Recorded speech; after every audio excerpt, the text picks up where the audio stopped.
खुलुमबाय बड'लेण्ड बुब्लि दैदेनग्रा बिथांमोननिसिम जोङो दिनै नैबे लोक्षि जाहाराव मानि थाखाय जोङो बिदि बुंनो गोनां जादों आं बेखौ एसेबाबो जों बुंथिहरनो सानदों रायजो राजानिसिम। जोङो दै सान्थिखौ जोङो सैथ्र मास दान मोनसे जों दोनथ'नाय जादोंमोन।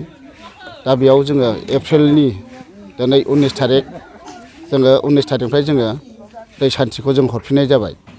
दा बेयाव गासै रायजो राजा डिस्ट्रिक्ट मोनफ्रोमबो डिस्ट्रिक्ट बा दस्रा कान्ट्रिनिफ्राय फैदोंमोन। दा बिथांमोनहाबो जाहाथे नैबे जोंनि दा बड'लेण्ड बुब्लियाव हगारनाय बे बिथांमोनहा जाहाथे नायनानै फैयो बुजिनानै फैयो आं बेखौनो मिथिहोनाय जादों आरो। दोनथ'नाय जादोंमोन मास मोनसे।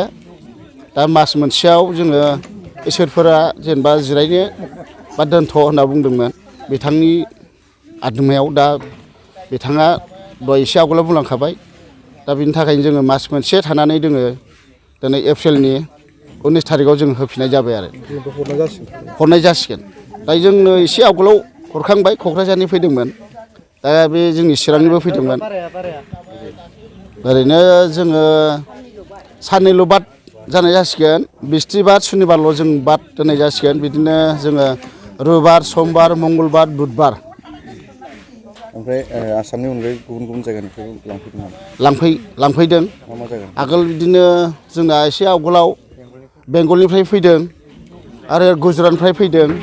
दा बिथांमोनहा बिदिनो तिनिसुकियानिफ्राय फैदों जेनेबा नङा होमबा गलाघाटनिफ्राय फैदों डिमापुरनिफ्राय फैदों जुनाय धेमाजि गासै बै आसामानो गोलैयो बिथांमोनहाबो बिदिनो लांनो फैदों। लांबाय मुलिखौ बिदिनो सासेयाव 6 बार 7 बार लांफैबाय। दा बिथांमोनहा एसे हामनाय मोनहैदों हामबाय खायसे। दा बिनि थाखाय एसे जोंना एसे फैनायाव एसे बिदिनो खम जाथ'नानै दंमोन।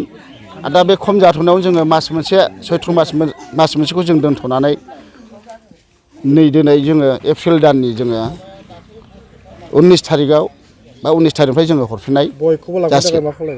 दा बयखौबो लांफैनो थाखाय बेखौनो खावलायहरनाय जायो। दिनै इसोरखौ जुदि नैबे सान्थिखौ जुदि फोथायनानै लांनानै हामहैदोंब्ला गासै रायजो राजाफ्रा फैनानै लांफैनो हागोन। आं बेखौनो खावलायनाय थाबाय आरो। हरनायनि प्रसेसा सिगांनि बायदिनो दंना दा? हरनायनि प्रसेसा सिगांनि बायदि दङ। जों जेबो सोलायाखै। सिस्टेमा बिदिनो जोङो टिकेट लानांगौ कुपन। बे कुपनाव बिदिनो 50 थाखा लायो।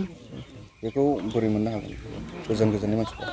गोजाना बिदिनो फैब्लानो मोनगोन। दा होखानाय जानाय नङा आरो। दा बिदिनो सोरबा कन्टेक्टजों दोनहोहरो।